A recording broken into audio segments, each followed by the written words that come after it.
You know what I'm saying? But, I'm not too concerned about any games right now just because of my freaking internet. Yeah. You know, it takes me forever to download the shit. Sure not.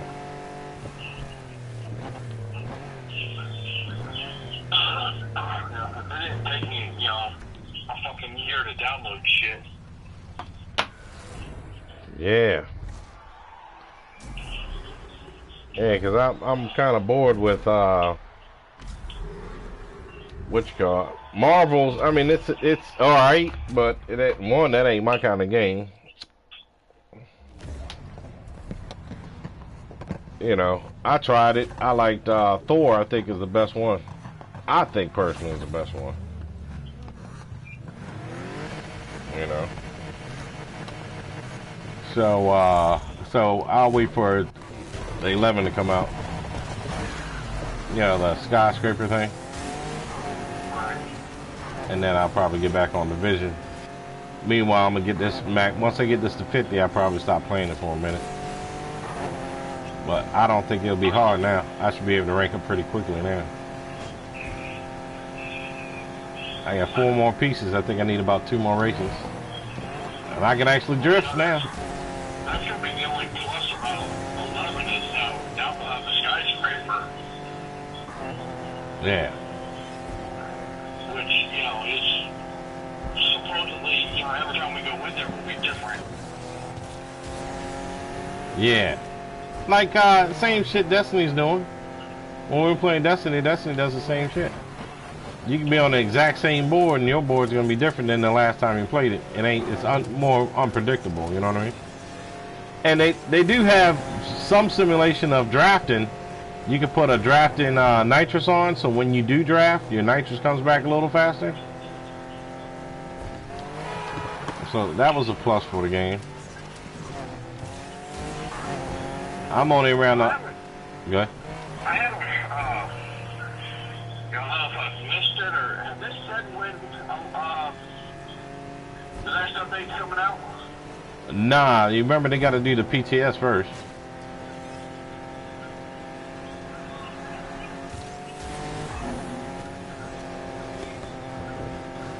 Yeah, they gotta do the PTS. That starts next week, I think. Your server sucks in your basement. What happened?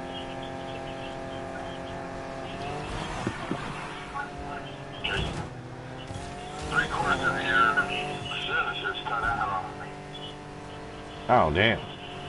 What, for the phone?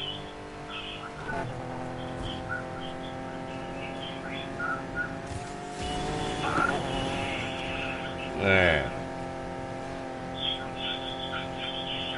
That's probably where I have the phone at too, and I got you on speaker. Whoa. Yeah, they doing the let me move this over here. The PTS is coming out next week for PCs. I was thinking about jumping on and playing that, because I can play it on the PC. The only reason why I play it on PlayStation is because I know more people on there.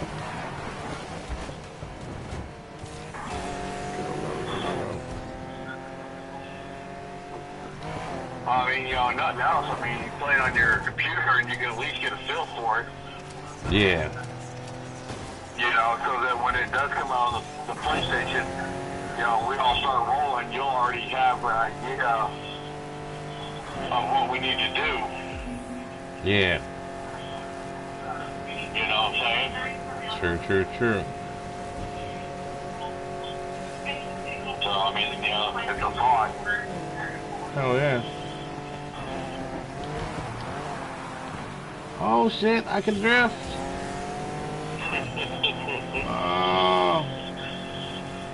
It's more power. It's more power braking than drifting. But let me let you eat, man.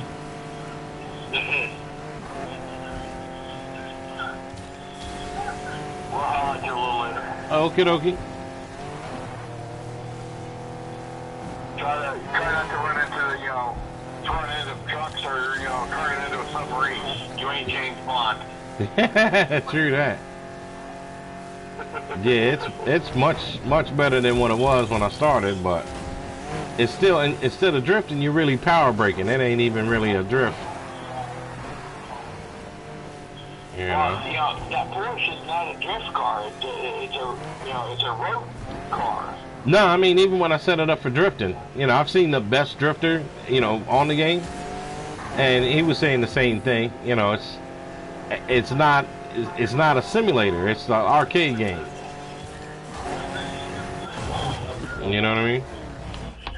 So the drifting, I mean, if you Yeah, like the races, it's great. the way the developers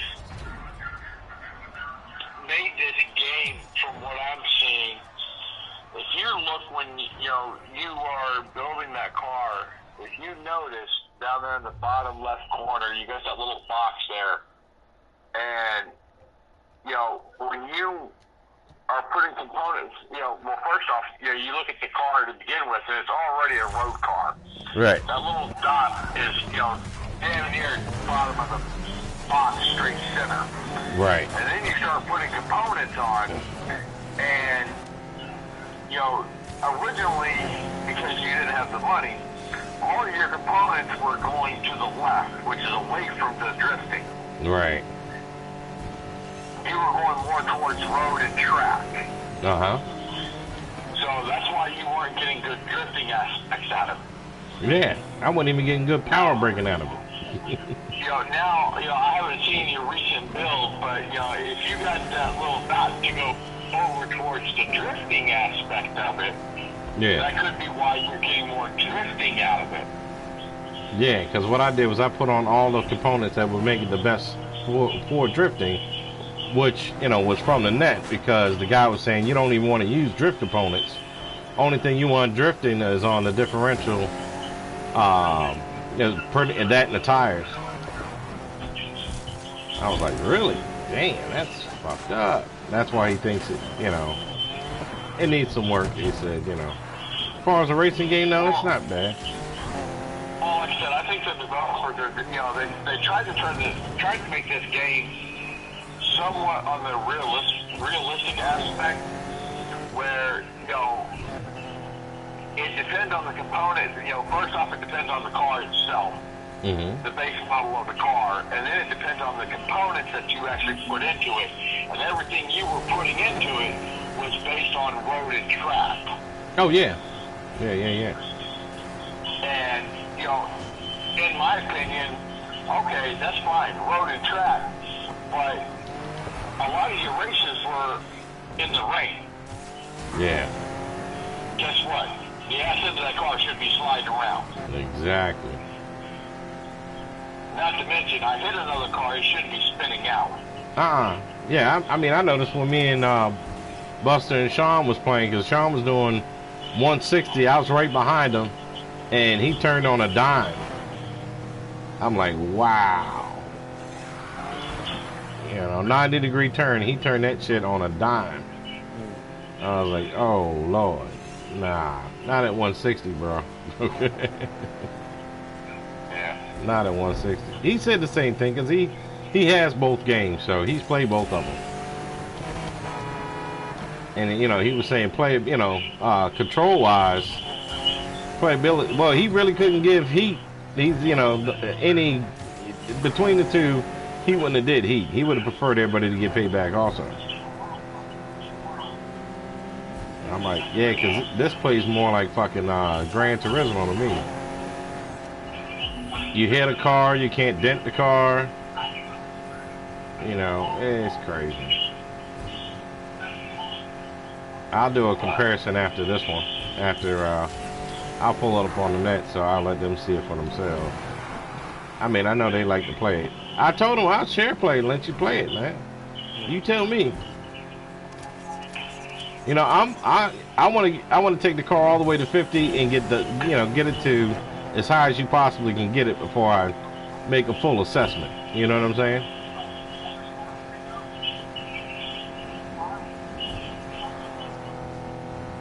Uh-oh. You still there? Yeah. Okay.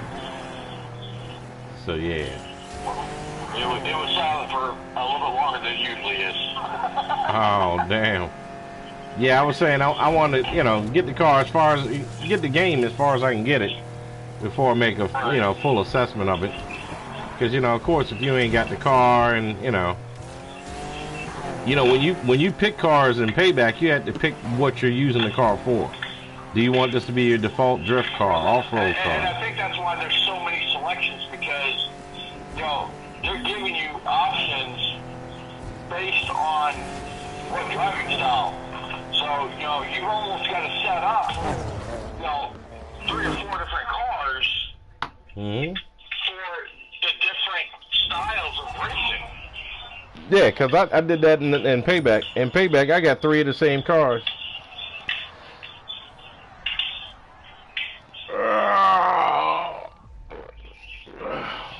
Well, I'm almost there. I'll call you when I'm done. All right, man.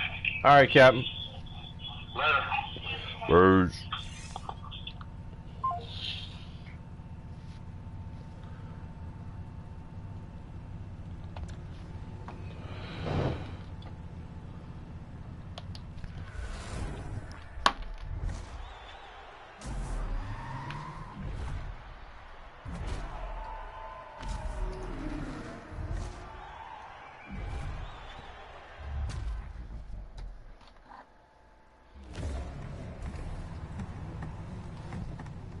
Summer is here, so forget it. Here are the rules for summer this year. Ladies are preferred. Pants are... Welcome back, everybody, to the 100th episode of Different Comparison. In today's episode, we're going to take a look at the recently released Need for Speed Heat and see how it compares both visually and from a gameplay perspective to 2017's Need for Speed Payback. Both games are being run on the PC with the settings cranked up as high as possible at a 1440p resolution. Though, for the sake of image clarity, I will have the motion blur option disabled. Alright, so to kick this comparison off, let's look at a few shared car models in each game. Now, obviously, the first thing you're going to notice here is that the coloration and reflective surfaces have changed a great deal. But I'll expand upon that during the lighting portion of this video. As far as the vehicle model itself goes, there's very little that's actually been changed. All the same details are in exactly the same place and appear just as crisp. However, there does seem to be slightly more aliasing in Need for Speed Heat, which is odd considering they both utilize the same temporal anti-aliasing method. Other than that, there's really no noticeable change here. It's likely that the exact same models that were used in Payback have been recycled into Heat, with some minor changes to the default cosmetic appearances in some rare instances, and a drastic improvement to the reflective properties. Now, let's take a look at the environments offered in both games. Both Need for Speed Payback and Heat offer large, open-ended environments to race around in, but the choice of location is drastically different. Payback takes place in a desert city inspired heavily by Las Vegas, with several winding canyons, long stretches of desert road, and the neon-lit streets of Fortune Valley's casino district. Need for Speed Heat, on the other hand, takes place in a fictional version of Miami, with bright beaches, some classic 80s-inspired architecture, and lots of rural cliffs and farmland off to the west. But despite this potentially more colorful, lively locale, Need for Speed Heat feels almost lifeless. There's fewer civilian vehicles on the road, and I have yet to find any pedestrians walking on the sides of the road like in Payback. The pedestrians in Payback didn't look particularly great, but it did add a little bit more to the world that feels odd to not include in a location like Miami. Flexors, on the other hand, have been improved a great deal. Things like grass, roads, trees, and even small things like fire hydrants and traffic lights have seen a nice bump to their polygon count and texture resolution. Next, let's look at the lighting. One of Need for Speed Heat's biggest changes has been to its lighting design. Heat offers some fantastic reflective surfaces throughout its game world, from its many vehicles and shop windows to its large water surfaces and beautifully done wet environments during rainy weather. However, Need for Speed Payback does boast a full dynamic time-of-day system, allowing for more variable lighting conditions. Heat only offers static lighting effects, with a few different randomized preset conditions selected whenever the player decides to flip between night or day. It does feel like a step back, though it does seem to be done for the sake of benefiting the design of the gameplay mechanics.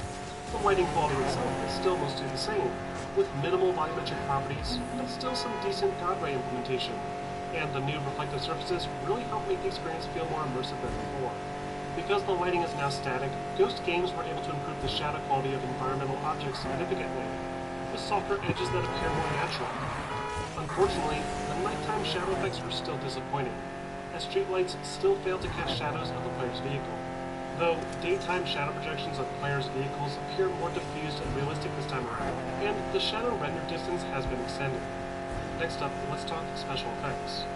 One of Heat's most impressive new effects is its dynamic weather system. It allows for heavy rainstorms to quickly form and create that old-school Need for Speed underground feel. Because of its desert setting, Payback doesn't feature any sort of rain effects, though in its place are some pretty solid smoke and dirt effects, especially when off-roading. There's a few areas where you can off-road in Need for Speed Heat, but the focus is primarily on street racing, so the smoke effects aren't quite as impressive. Damaged models also appear to be just as arcade-like as before, with the vehicles requiring several big hits to be destroyed. Though Need for Speed Heat does offer a ton more dynamic physics-based props in the environment, including large trees that typically stop racers dead in their tracks in arcade racing games. Now, let's talk about how these games play. While there's certainly a lot of similar design elements throughout, Need for Speed Heat offers a pretty significant change-up to the gameplay loop over its predecessor. First off, the separate vehicle classes from Payback have been removed, meaning you no longer need to choose between street racing, off-roading, or drift cars to compete in events. But this doesn't mean that there's less cars to choose from. In fact, Need for Speed Heat's starting vehicle roster is significantly larger than Need for Speed Payback's, and even features some cool classic cars to race around in, inspired heavily by the older Need for Speed games. One of the biggest complaints made about Payback was its implementation of randomized loot upgrades for vehicles, making it a chore to improve vehicle stats. Thankfully, this has been removed entirely, and players now simply need to rank up their racer with reputation points and earn money to purchase upgrades that they want. There's a ton of vehicle upgrade options, including several different engine, chassis, drivetrain, and auxiliary modifications, along with an exhaustive list of different cosmetic changes to let players build their ultimate street racing machine. One of Heat's most unique design choices, though, is how the day and night cycle works. As I said before, there's no dynamic time of day in Need for Speed Heat. Instead, players can manually select when they race, with cash being rewarded for participating in daytime events, while reputation is typically awarded for competing in illegal nighttime races. On top of this, late-night races also draw the attention of the local police, who can interrupt races and can even be bribed with money to back off. To encourage players to participate in these nighttime events, players can earn bonus reputation points by completing more races and evading the police, but will need to secure these points by safely escaping to an unlocked safe house, adding a sort of survival twist to the experience. The changes made certainly add a more old-school feel to the experience, and remove the annoying randomized nature of Payback, and cut out a lot of the unnecessary back and forth required with the different vehicle classes. Finally, let's listen to a few sound comparisons. Which game do you think has the better overall sound design? How do you build the best internet and TV for everyone? Start with Fios, the 100% fiber optic network and fast...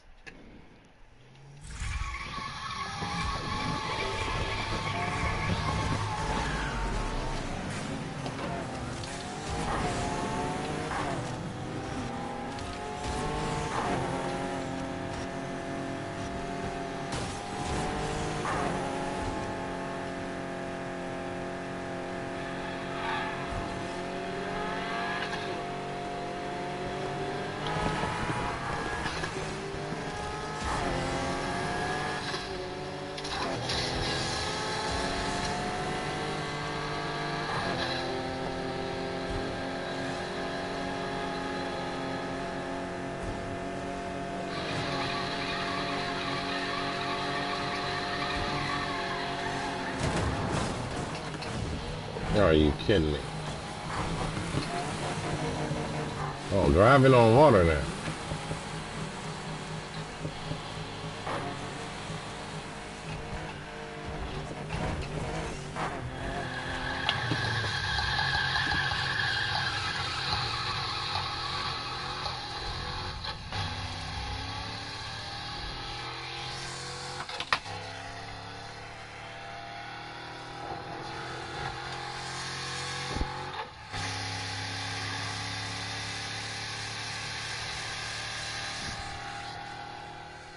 And that wraps up this episode of Direct Comparison. Need for Speed Heat offers a number of technical improvements, including improved texture resolution, higher quality reflective surfaces, and some interesting changes to the gameplay design. Though, with the removal of the dynamic time of day, and a sizable decrease to the amount of pedestrian and random traffic, the world does feel a bit less lively. But what do you guys think? Do you think Need for Speed Heat is an improvement, or did you prefer the design of Payback? Let me know in the comments section. Also, I want to give a special shout out to Kung Fu Hot Dog for being a member of the Elite Club tier on my Patreon. Thank you so much for your support. If you'd also like to support this channel, please check out the link to my Patreon in the description. And of course, don't forget to like and subscribe for more videos posted every week.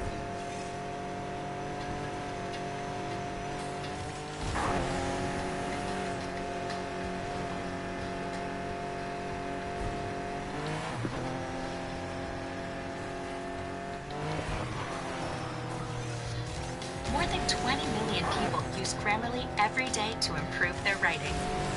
You can use it on your computer or your phone. And for your most important work, Grammarly's editor provides comprehensive writing feedback on correctness, clarity, engagement, and delivery, so you and your ideas can make an impact. Elevate your cover letter from good to great, with compelling word choice and concise phrasing to catch the hiring manager's attention. Then step into your role with confidence, knowing you can customize your goals to ensure your writing adapts to connect to any audience. Let your ideas speak for themselves with clear, mistake-free writing. Download Grammarly today for more professional writing. Summer is here, so forget it. Here are the rules for summer this year. Lays are preferred. Pants are optional. Backyards, bathtubs, and patios are always open. And snack time? Snack time is anytime. Recipes are better with Cheetos. Tostito salsa goes with everything. And bedtime? What's a bedtime? Yeah, summer rules. Frito-Lay. Let's summer.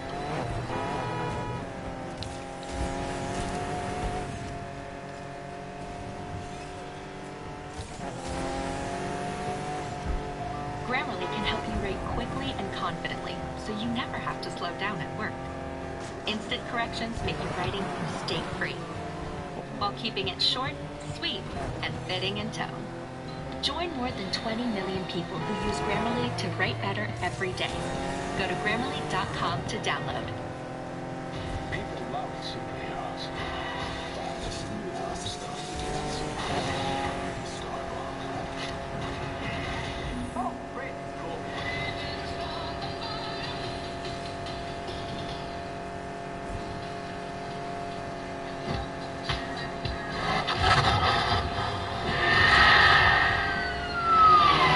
What, that's it? Need for Speed Heat is a mix of emotions. It represents everything great and bad about racing games, and it tries a lot of new things that are really just evolutions on old things, and gets them so right, and in so many of the same ways, so wrong, that it's almost its own working, driving paradox. Everything that's wrong with Need for Speed Heat should not be wrong with the game. Everything that works great should work as expected, and fucker. it does. Yet throughout my time with this game, all I've gotten so far is the highest highs of a racing game I've played in years, and the absolute lowest of lows I've played in any game this year in general. This is a franchise that needed to be turned around, a franchise that most people had turned their backs on, a franchise that has games do poorly at launch but develop cult followings like Need for Speed 2015, and a franchise that really deserves to be great and shine and be among the racing elites in this industry. What I went into this game expecting was what all the marketing created. It was the dying lights of racing games. It was this risk-reward game that would make sure that you've never played anything like it when it comes to getting behind the wheel of a car, and all of that is kind of true, while at the same time, game-breaking. Need for Speed is comfortably great and terrible. But I want to start with that dying light of racing games mantra. There's this really great, and in a lot of ways novel, day and night mechanic in Need for Speed Heat. During the day, you race for the most part without fear of the cops. You build up cash, and that way you can use that cash to buy cars. Everything is pretty, and most of the races are much more confined. You'll see crowds gathered around. They look like sanctioned events, and they feel like sanctioned events, and the tracks are often tighter, and sometimes even shorter as a result. Day racing really is a different animal than night racing. But to unlock the cars that you're going to buy with that cash and upgrade with the cash you're earning during the day, you have to race at night and raise your reputation. Racing at night is, in the best ways, totally different. This does not feel like sanctioned racing. There's no crowds cheering you on for the most part. This is night legal street racing. And to the game's credit, it creates that atmosphere every single step of the way. The difference is, at night, the police are on your tail the second they see you. And you have a heat level that acts just like Rockstar's most wanted levels, 1 through 5, with 5 being the most wanted, 1 not being wanted at all. At night, you earn reputation points as opposed to cash. And those reputation points add up, and add up throughout your single journey that night. If you get caught by police, you lose almost all of it, and you're back in your garage. There's the risk reward. All of this works super well. You have to race during the day to get that cash, but you also have to race at night in different environments to make sure you can unlock new events, new races, and new cars to purchase. All of that's great. The heat levels, however, are not always awesome, and it's not always worth the risk at all to continue to race at night. The idea is, the longer you're out, the more chases you're in with the police, the more races you run, the higher your heat level. When your heat level's 1 or 2, it's fine. The cops act normally, you can get away from them with relative ease as long as you're strategic. Everything feels great. You can continue about your race, they don't affect it all that much, but when you hit heat level 3, it's basically over. This is important because within the game, there are certain races that are called high heat races. You can only run when your heat level is at a certain point, 3, 4, or 5. But to get to 3 and race your way there, you're risking losing a lot of reputation points. And when you lose them, it feels like you've lost everything, that all of that time was for waste. This would be fine if the police weren't so unbalanced, overpowered at heat levels 3 and up. They turn into tanks, and they are almost impossible to take down. They can be beaten, they can be outmaneuvered, they can be taken down, but once you start getting into the armored vehicles and the spike strips and multiple police chasing you 4 or 5, it becomes a nightmare. It does not become very fun, and it is very, very, very difficult to get away from them. Now, that's kind of the point, right? That's the risk. You stay out later at night, you risk losing your reputation points, the police are going to be on you. That makes sense. The problem here is that a lot of content is behind heat levels 3, 4, 5. The problem here is that it isn't balanced. The spike between the cops' behavior between heat level 2 and heat level 3 is too dramatic. And it makes that risk-reward much more of a just cash-in system once you get to around heat level 3. You lose almost all ambition to stay out past that heat level because you know what's going to happen. Sure, you can turn the difficulty down, but that kind of defeats the purpose of the racing. All this isn't to say that this system is bad. It's not bad. It's actually awesome. It's really fun, and it's enjoyable. It just needs a little bit of a balancing tweak to fix that spike in what you could call difficulty between the heat levels. It's definitely something EA can and probably will balance out and patch in the future. It's not something that breaks the game. But what about the racing itself? Racing in Need for Speed Heat is pretty great. It's not the best racing game I've ever played, but in terms of arcade racers, it feels wonderful. Cars have weight, drifting feels nice, tracks are diverse, map layout is diverse, and most importantly, cars feel just right in that balance between simulation and arcade. It hits that balance perfectly. It doesn't feel like you're driving in Mario Kart, and it doesn't feel like you're playing Forza 9. It feels like you're playing arcade racing game that understands that these are still vehicles and they still need to behave like cars. That's a huge compliment for an arcade racing game like this. But it's also worth pointing out that this does stray, in my opinion, a little bit less arcade than some Need for Speed games, and that may turn some people off. But when you're jumping ramps, you're flying over lakes, how un-arcadey can it possibly be? What's really important here to me is the customization system and the way that the racing encourages you to stick with one vehicle. Upgrades genuinely matter here. This is not a racing game where you're going to upgrade your car and not see the difference. I was able to stick with one vehicle a lot longer than I expected, simply by tuning it and upgrading it in ways that made sense. Whether it was my engine or the type of tires I was using, everything made a difference the second I took it out and raced with it again. I would run the same race twice with different upgrades, and you could see a dramatic difference in how those races played out. You can even get auxiliary upgrades that change things like the way that cops recognize you, or how often they do, or how far away they have to be. There's a lot going on under the hood here, and this allows you to develop an attachment to your vehicles. You don't always feel the need to get rid of them as quickly as you might in other racing games. And sure, you're going to want to upgrade and try out other cars. The good news is almost all of the cars feel as different as they can in the context of Need for for Speed's driving business. If you're looking for a game that focuses on racing, then race during the daytime in Need for Speed Heat, and you're going to get a really good arcade racer. But again, we have the exact same problem that we had with the day and night cycle. So Need for Speed Heat operates kind of like an RPG. There are levels or car ratings that determine whether or not you're capable of getting into certain races or how over leveled you're going to be in certain races. And this gating of content works fine enough. It lets you know where you're going to challenge yourself, how much you're going to be challenged, and how much you won't be. The problem is the articulation of these numbers within the actual AI and within the actual races does not come across as smooth or obvious at all. I can jump into one 220 rated race and have a totally different environment than another 220 rated race when it comes to difficulty and when it comes to the way my car performs in them. The problem with this, again, is balancing. Once you're in these races, even when you're looking at the levels of these races, things go one of two ways almost all the time. You're either going to be absolutely destroying your competition, hundreds and hundreds, sometimes even thousands of yards in front of them by the time the race is over, or you're going to be destroying all of your competition except for one car, which will be 400 yards in front of you, driving at speeds that you couldn't fathom a NASA rocket reaching. To Need for Speed Heat's credit, there's not any rubber banding here that I have noticed, but there's just a total lack in balancing of the AI, where the game is either dramatically too easy, or one single car is just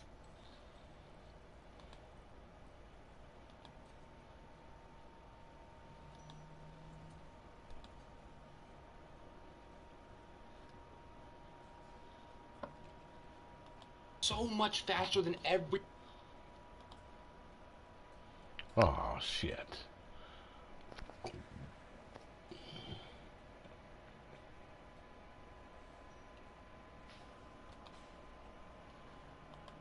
Then down on the D-pad and then right again to open the menu.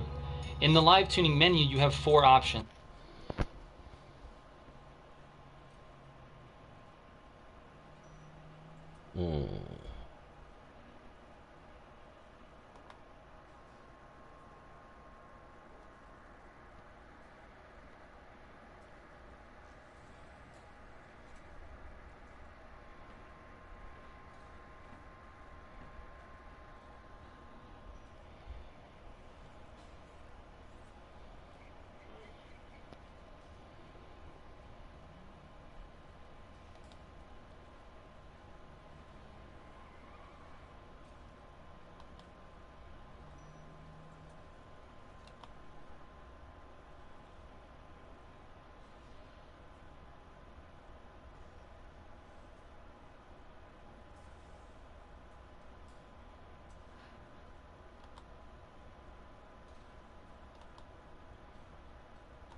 Alright, today's burgers are from HelloFresh. They're the griddled onion cheese. What's up, guys? My name is Darius P. and welcome. No, damn it. The frick is my damn video?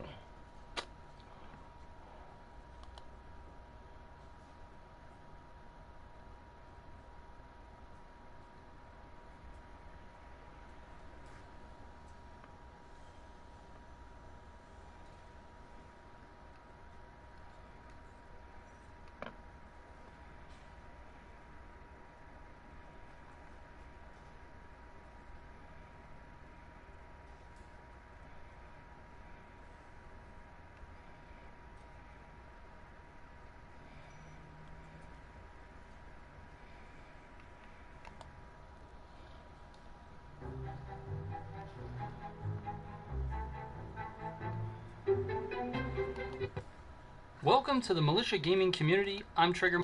Let's try to hit rep level 11 at example. Tab to the right over to inventory, and you should see your Pro Plus crankshaft box. Pro Track fastest engine swap for the RSR becomes available to you along with a host of other parts. So when you get to 23, the new build should look like this. You swap engines to the 440 horsepower 3.5 liter V6 engine and equip these parts: Super Plus crankshaft, ECU, intercooler, and exhaust. Pro dual turbo, Super 3x3 pound NOS, level 23.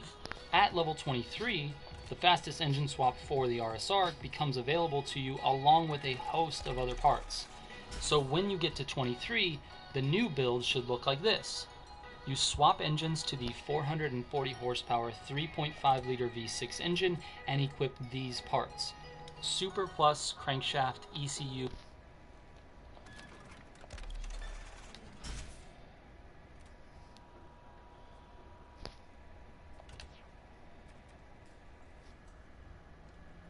Damn, I'm just shy of that. intercooler, and exhaust. Pro dual turbo, Super 3x3 pound NOS,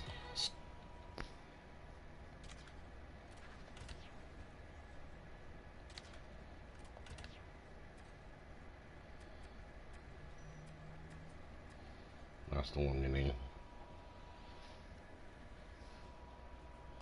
Super track suspension, 6 engine, and equip these parts: Super Plus crankshaft, ECU, intercooler, and exhaust. Pro dual turbo, Super 3x3 pound NOS,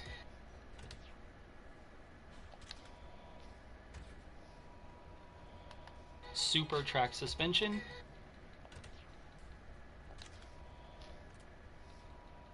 Super brakes, Super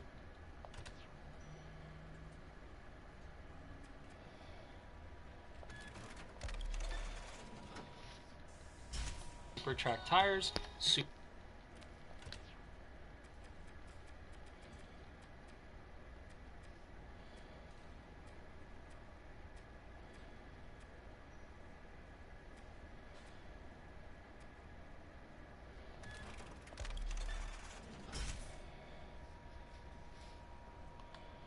Plus clutch,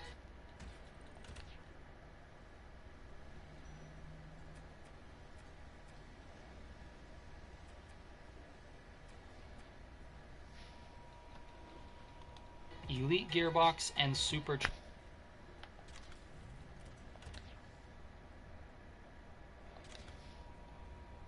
track differential. And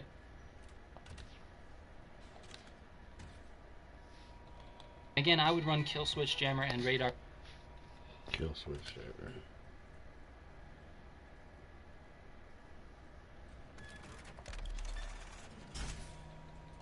Disruptor in your auxiliary slots. This differential, and again, I would run kill switch jammer and radar disruptor in your auxiliary.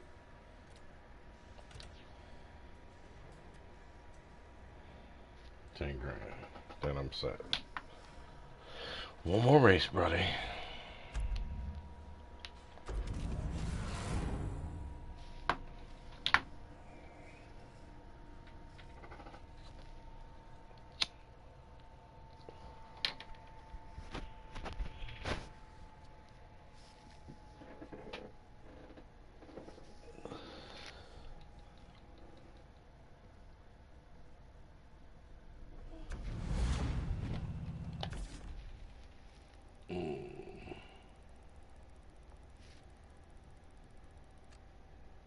$13, $29, $41, $32. I don't see nothing past 41.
Oh, don't put me back in the witch card.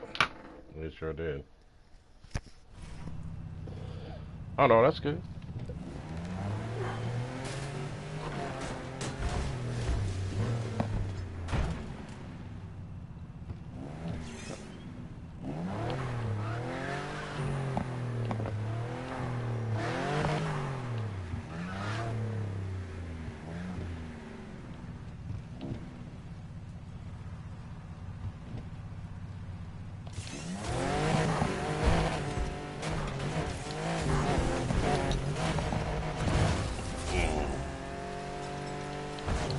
That kind of sucked, but that's alright.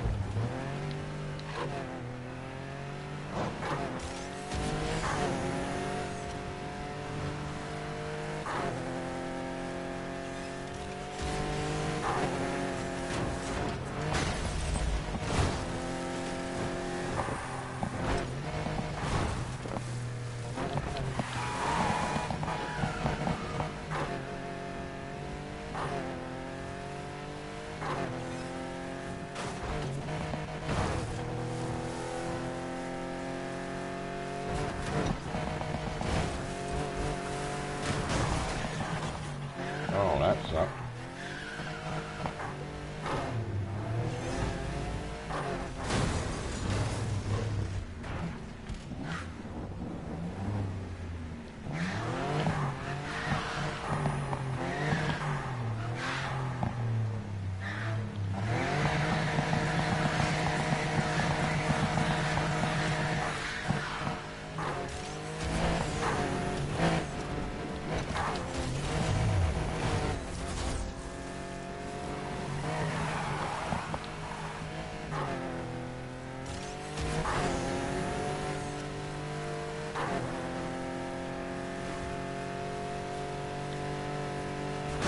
Oh, that hurt.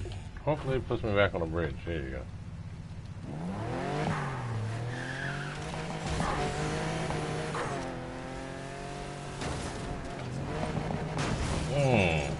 That sucked. Yeah, you might want to back up, bro.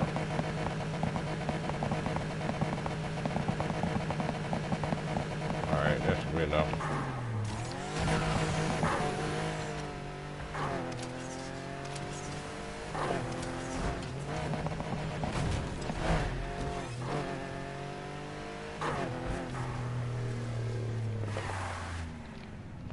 What's that thing?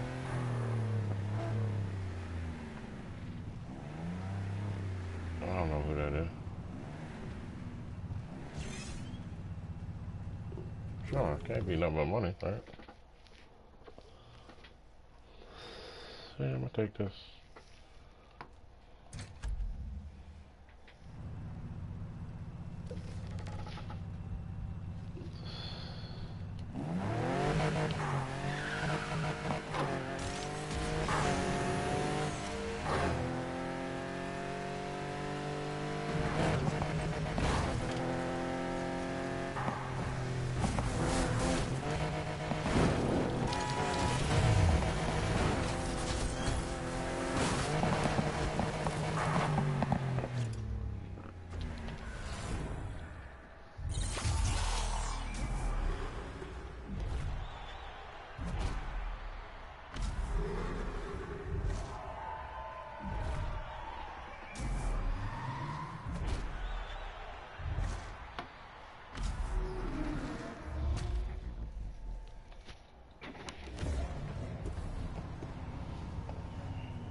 I know you're coming in last place.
Oh.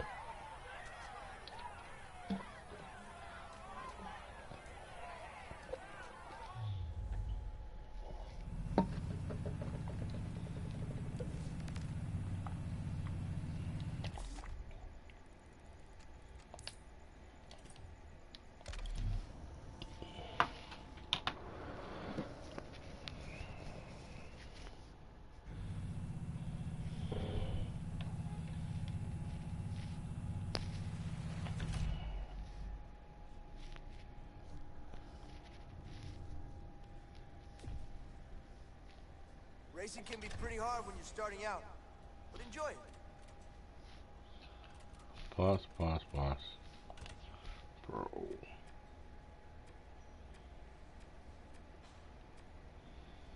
Don't charge, man.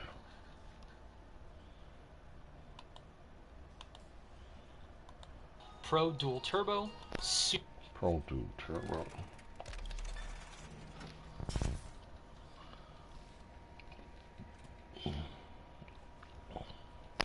Super 3x3 pound NOS, Super track suspension, Super brakes, Super track tires, Super Plus clutch, Elite gearbox, and Super track differential. And again, I would run kill switch jammer and radar disruptor in your auxiliary slots. This build will take you all the way up to 359, and at that point, running from the cops with heat level 3 becomes fairly simple because the car can do over 200 miles an hour no problem, and the cops don't drive that fast in this game. So running from them on highways becomes the go-to move because you can keep that type of speed without having to turn much. As you progress your rep level from there, you will unlock better clutches, better tires, better brakes, and better engine parts. Every time you unlock something new, go back to the day races and grind the money to equip it before going back to the night races. This strategy is by far the fastest way to get to rep level 50 so you can start unlocking Ultimate and Ultimate Plus parts. Those are not available until after rep 50. Again, the RSR is by far the fastest car to do this with, but if you don't like driving it or you prefer something else, I would suggest the Mitsubishi Lancer Evolution 9. It's $72,500 at the dealership and can be upgraded in similar ways to the RSR. It is also unlocked at rep level 16 and has the same parts available for it at level 23, including the motor swap. The engine you want to swap to at rep level 23 is the 562 horsepower 3.8 liter V8. Then just build it like we built the RSR earlier. Although it's slower than the RSR, it's still very capable and will help you run from the police just as well. Now for the viewers who are level 36 or above, the Ford GT is an absolute monster. It's one of the fastest. Damn.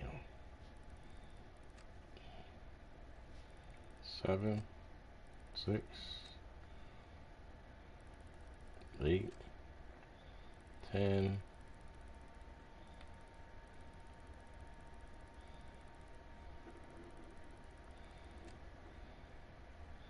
2.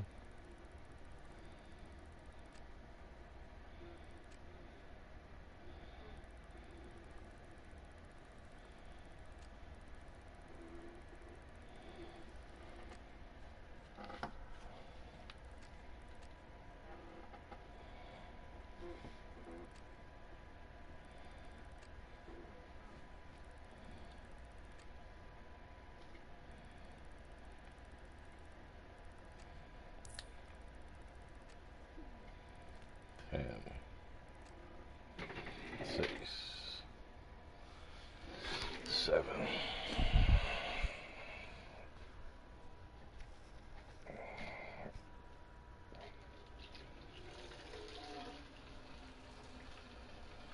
Ten, 7, 6. Trigger rule.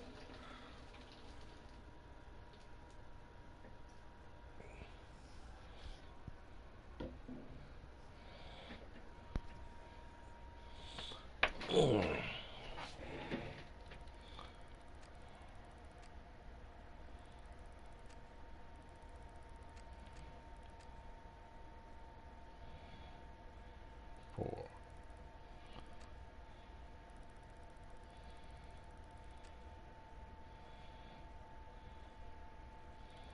3. 3.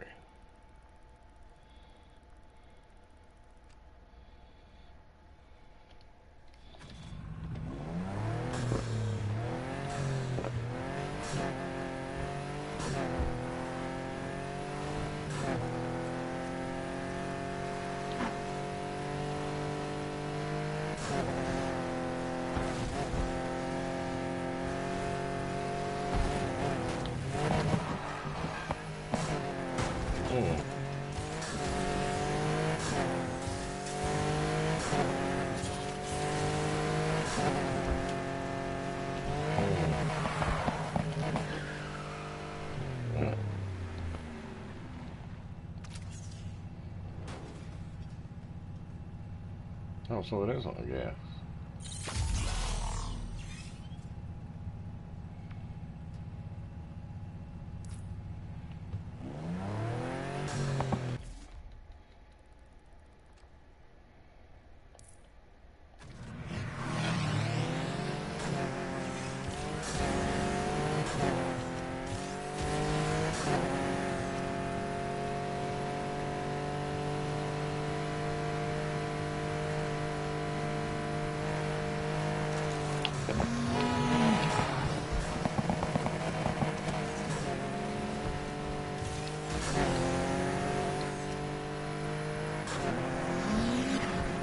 Oh.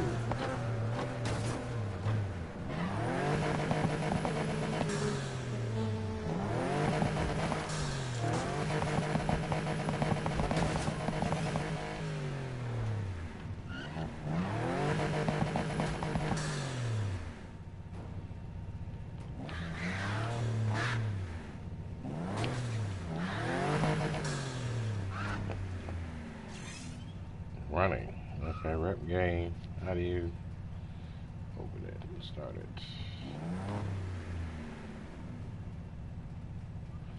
Already running. 5, 4, 3, 2.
Oh my God, come on.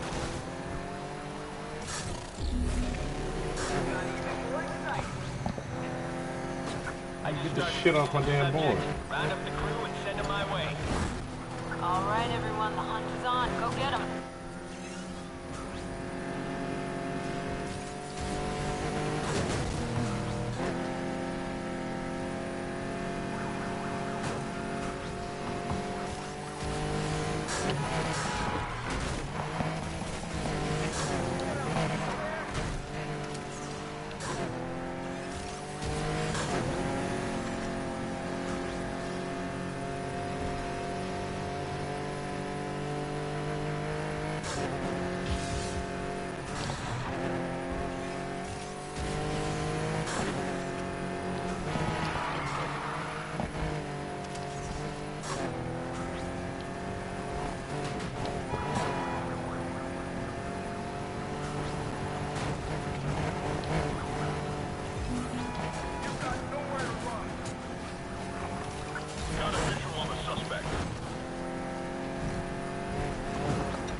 Oh, motherfucker.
Screw it, let him go. Don't be surprised if you see that on your social media feed in the morning. All right, going back to patrol.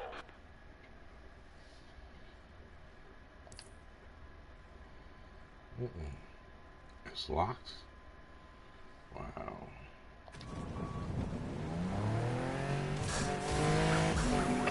No escaping me!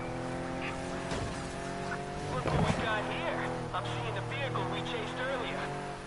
Everyone's still awake? Good. We picked up our chase from the previous suspect. Get in there.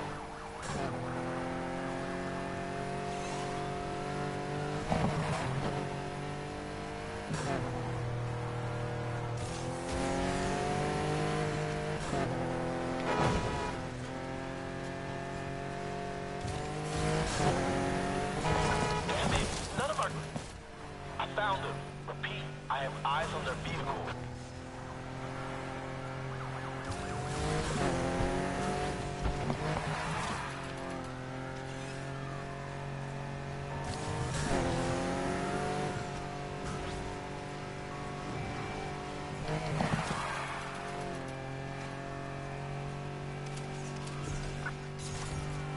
Good news, I found a little racer.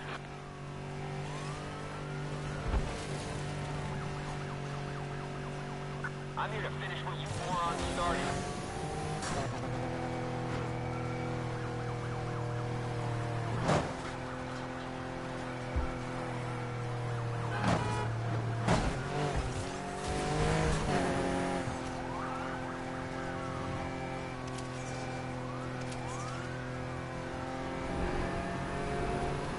Suspect left me in the dust. Rest of you stay on him.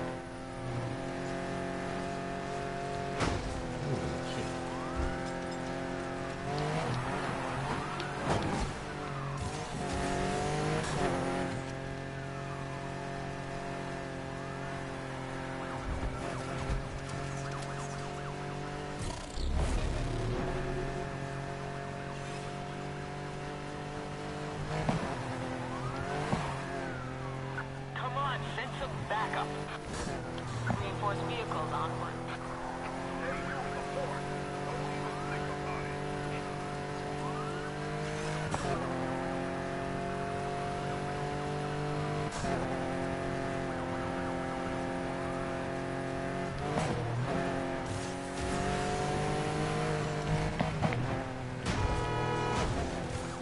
My ride's too smashed up to continue pursuit.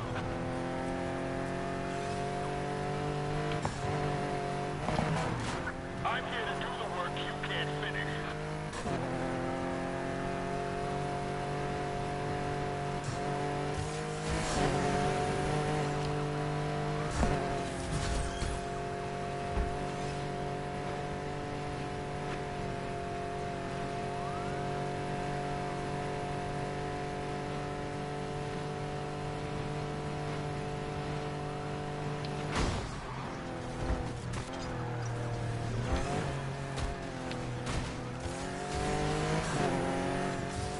Laying out spikes down the road, so be careful.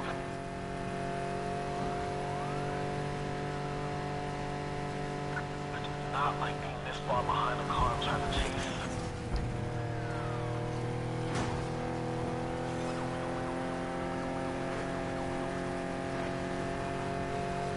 Hey, how about some backup? I feel like I'm the only one carrying weight out here.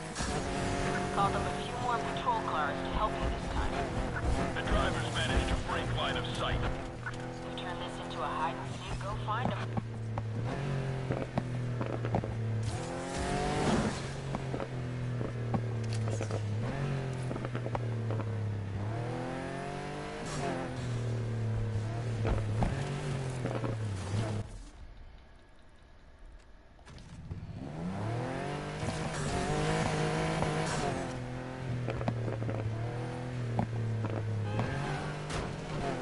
All units suspending pursuit.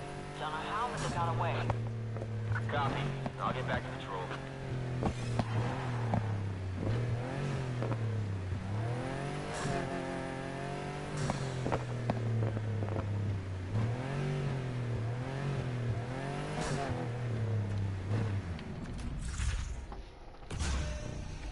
Just another night in Palm City.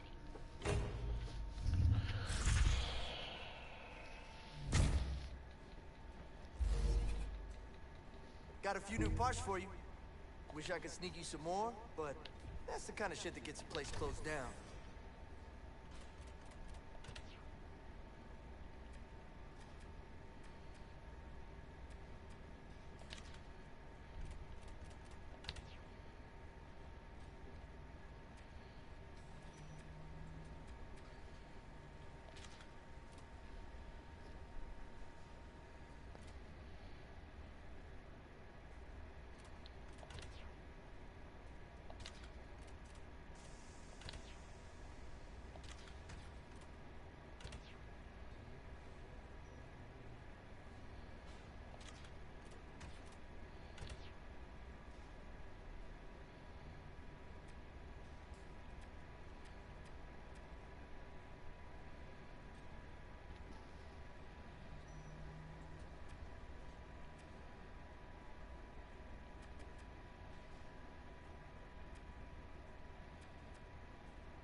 Ride to the red sleep.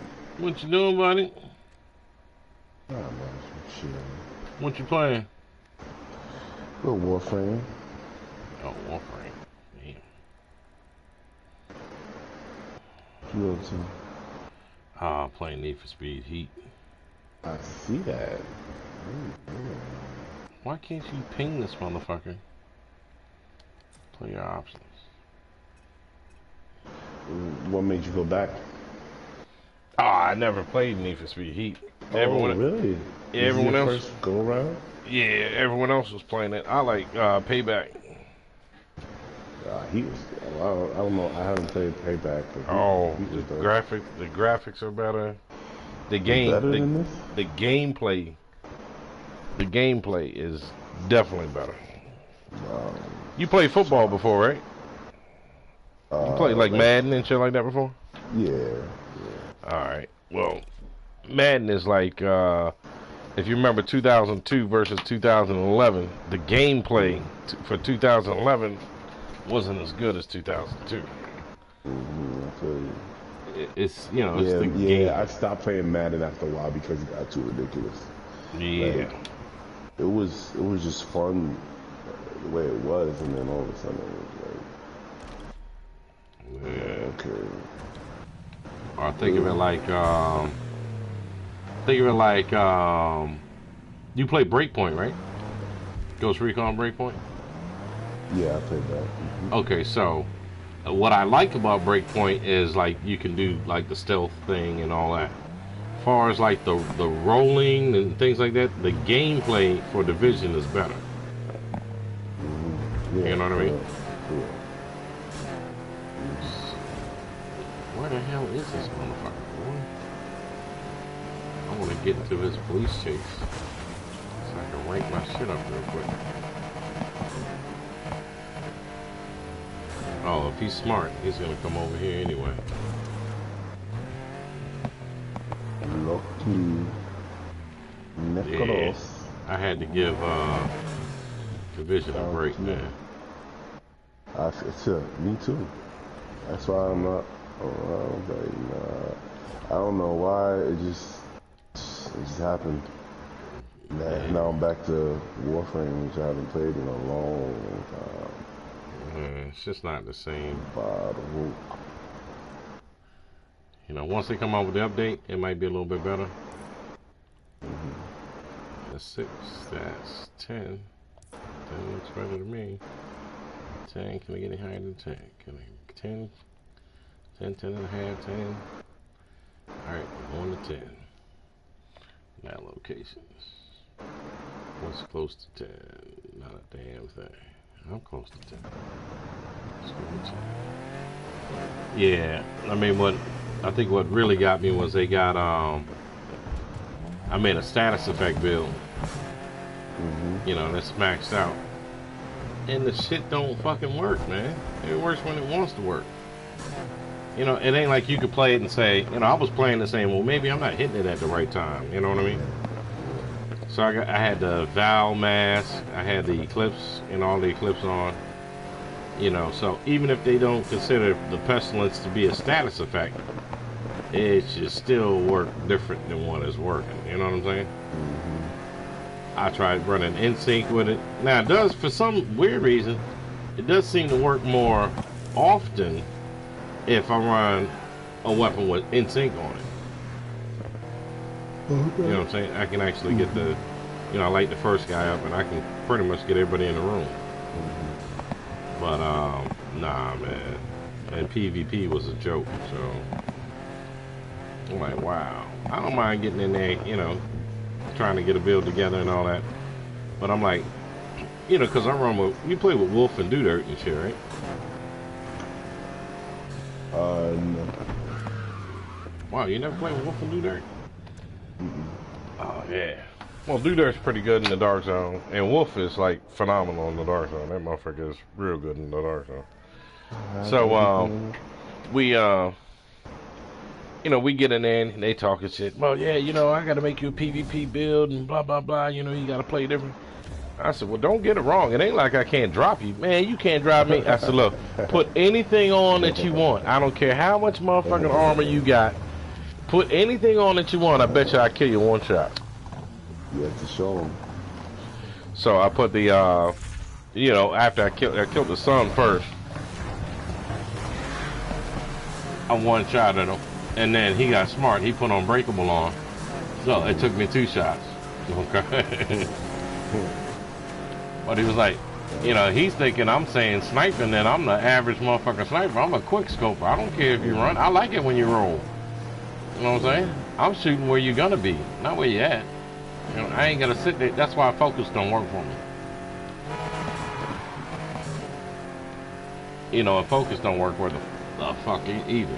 You know, headhunter, yeah, you know, it works. But this is the other thing that gets me. How can you know, the Mantis is supposed to be the strongest gun with headhunter doing what it's supposed to be doing, right? You know, 800 times the damage and all that. You know what I mean? So I was like, okay, I don't want to run that. I don't want to run my pestilence. So I ran my pestilence, and you know, for crowd control. Ooh, make this corner, buddy. And I put on a M700 carbon, right? So I put the M700 on, and I'm almost getting the exact same numbers. I was like, so what's the point of running the exotic? I'm like, wow. But the exotic had some extra perks, right?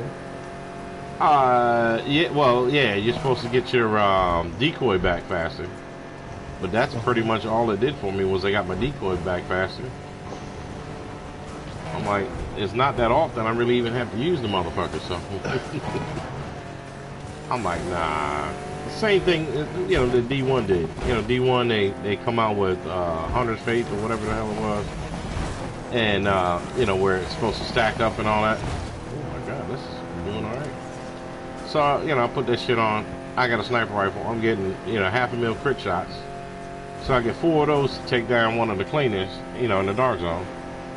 So I do that, and then I put on an MP7 and, you know, kill one of the cleaners. Oh, shit. Make that turn. There you go. Kill one of the cleaners with a, 1 clip. I'm like, come on, man. I don't care how you add that up. That ain't 2 million. You ain't gonna get 2 million from 1 fucking clip. You know what I mean? I was like, nah. Well, that, and when they came out with the certified or classified striker gear. Oh, yeah, that was just some real ass. Well, the PTS part of it was. I played this guy called Red Jacket, right? Red Jacket's okay in the dark zone, but he ain't no like real dark zone player. You know, I ain't no dark zone player now. No, D2. You know, I'm alright, but you know, that ain't my cup of tea really. Until I can get a build together. So I'm playing him. He beats me like 4 or 5 times, right? You know, it's 1-on-1. Okay, cool, no problem. Maybe I got the wrong shit, you know?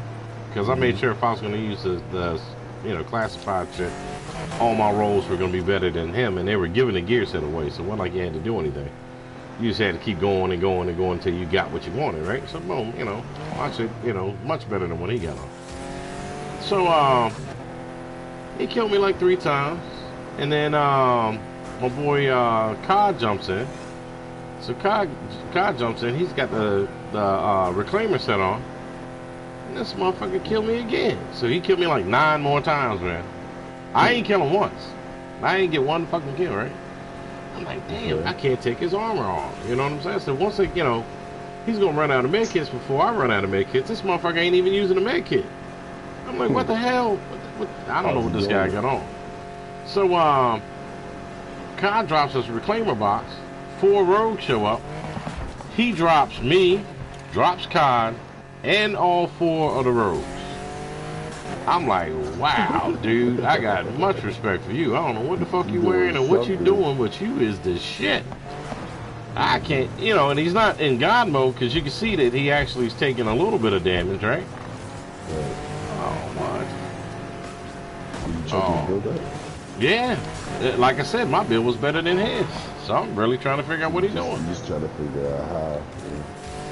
So, you know, after I lost about 13 times, you know, no wins, you know, no wins. I was able to kill rogues and shit, but I couldn't kill this motherfucker, man. I'm like, what the hell? So I said, all right, well, you got me for now. I'm gonna do some homework, see what's going on. I go to what you call YouTube, and Sleepy's on. You know, Sleepy's the guy that runs with Wids and Marco and you know all them motherfuckers, right? So he's on. He goes to Lexington Event Center, and oh, there's no heat on this one. What's my rep level like now? 24. Yeah, let me get to it. Safe house. So, oh, you can't even fast travel to the damn safe house. Woke it up. So, he gets on. He goes to Lexington Event Center, and he throws a grenade. Doesn't shoot anybody. Just throws one grenade. You know, when the introduction to it was, you know, classified, striker build is broken, yada yada yada. He gets to Lexington, throws one grenade. And then as they are critting on him, he's getting all his health back. I'm like, what the hell? Now the way it's supposed to work is the more crit shots you get on them, you see what I'm saying? You get your oh man, my heat levels up there. You know, you get your armor back. So yeah, it was broken, but it, you know, it's the PTS. They just did it backwards or some shit.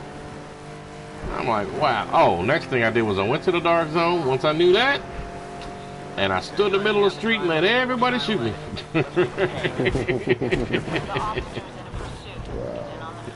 I was like, wow. Threw a grenade, took some armor off, and now I'm killing everybody. I was like, wow.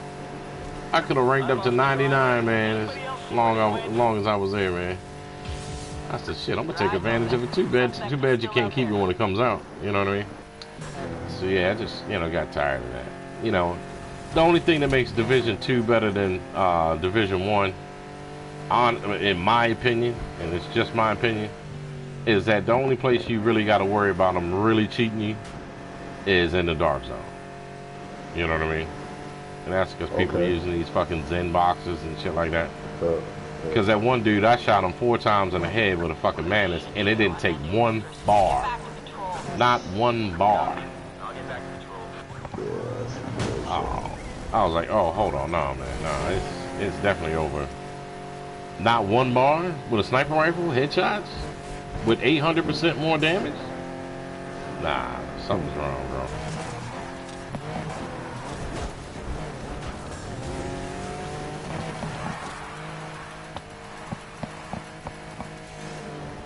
Yeah, so,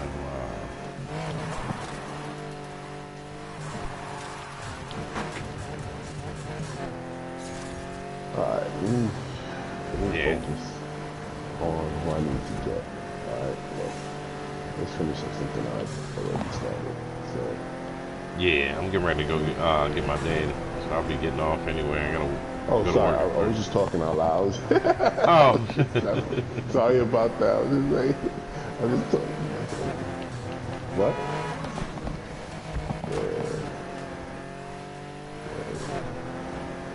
Game is ridiculous. It's so much shit. You have to.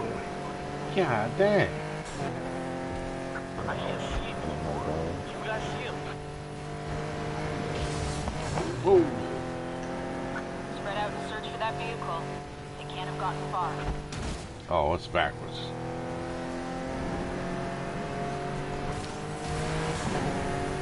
So the game, I mean, you know, Heat is getting to be a little bit better. You know, now that my car's ranking up. But nah, I can't hold a candle to Payback. Nah.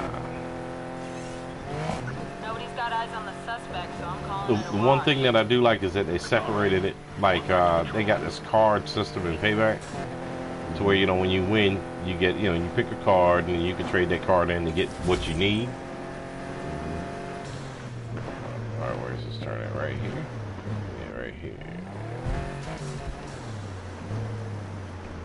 Where's the freaking safe house at? I already have the master. Okay. Nope. Don't have to break that.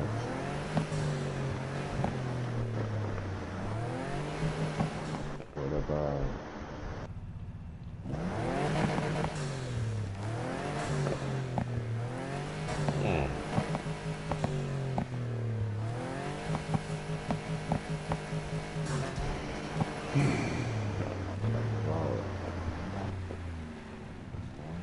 pretty sure I've mastered that car already. Oh, there you Cora. Nice work. Yeah, you're lucky. Oh, damn. That was a lot. Yeah, the card system is, you know, they need to do something with that. And the day-night situation. So that in Heat, during the daytime you make money. During the nighttime you raise your rep points. So the parts that you want to get, you can't even get unless you unlock them through the night mode, and then you come back to the day mode to make the money. I like that. That part of the concept works great. I mean, being able to upgrade your car, I think, you know, this is better.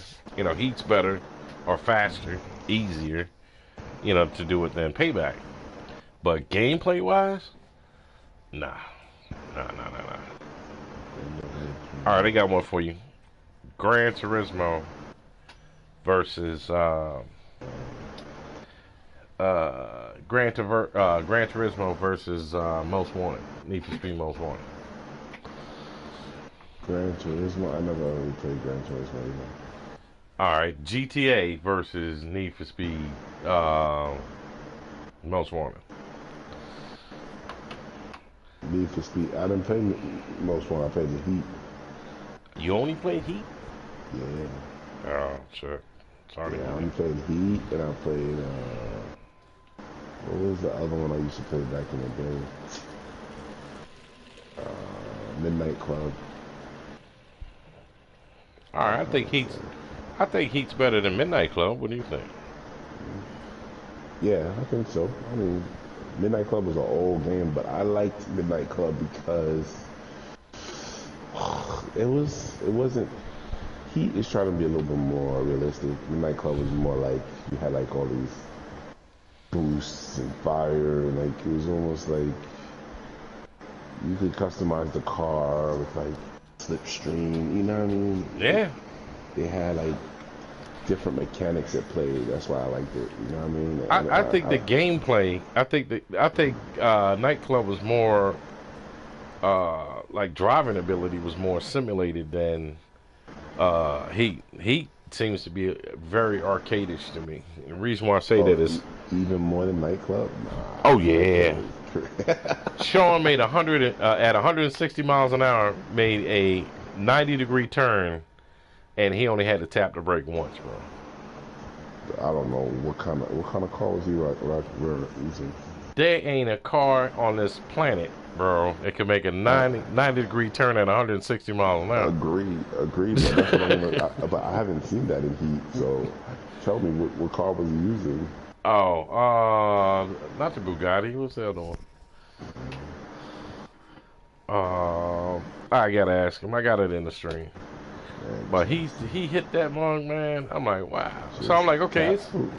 See, because the way I plan on beating all these cats is on Heat. I mean, on Payback. You know, what got me up through the ranks, especially when I went online, because, you know, everyone's got, you know, the Lamborghini Hurricane, and, you know, they got the real fast cars. You know, these motherfuckers doing almost 500 miles an hour. Wow. So, I mean, yeah, they on a straightaway, you can forget it. If there ain't no corners, you can forget it. You know what I'm saying? You could take a car that does 160 miles an hour and beat a car that's doing, you know, 300, almost 400 miles an hour. You just got to pick the right track. You know what I'm saying? Because they basically driving a drag car, and, you know, you're in your drift car. You know, what you hit them corners, they can't turn. They had motherfuckers hitting the wall and then having to back up to, see what I'm saying? That's a dead stop, bro. I'm like, damn, what you don't have no steering at all, bro. And that's how I catch them. Cause I got a Hurricane too, and I jumped in there trying to play that, and I put a cross on that. I should have put RIP on that jump, cause that car will kill you.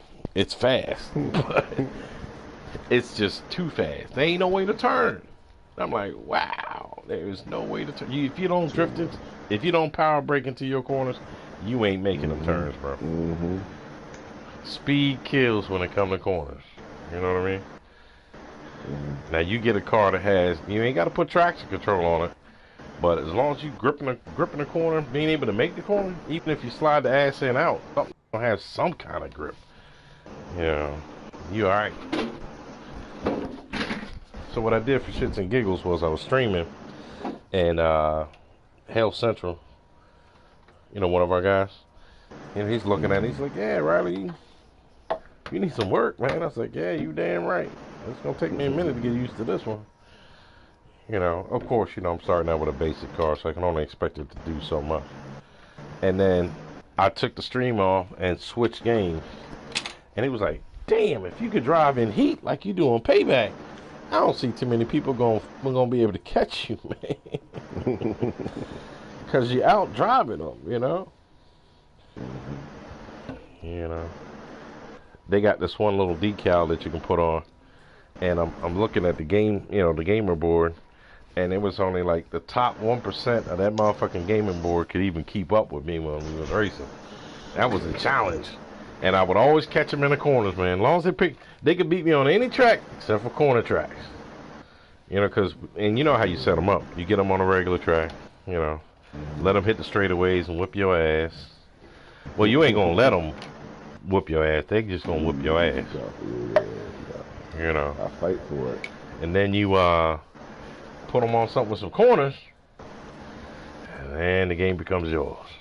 I'm like, God dang, man, how you beat me in that slow ass car?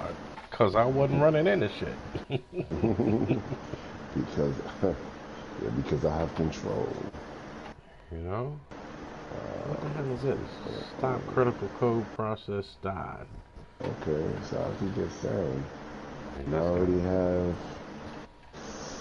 2 or 4 pieces that need the chassis and systems. Okay. I know that's sound. What do you need? Sound. I'm looking at these warframes that I need to. Warframes that I need to acquire.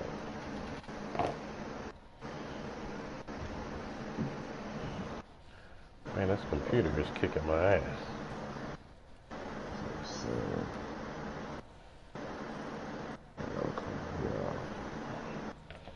Yeah, I gotta jump off for this and go get my dad, man. Alright, man. Take care. Alright, I'll see you Saturday, bro. Birds.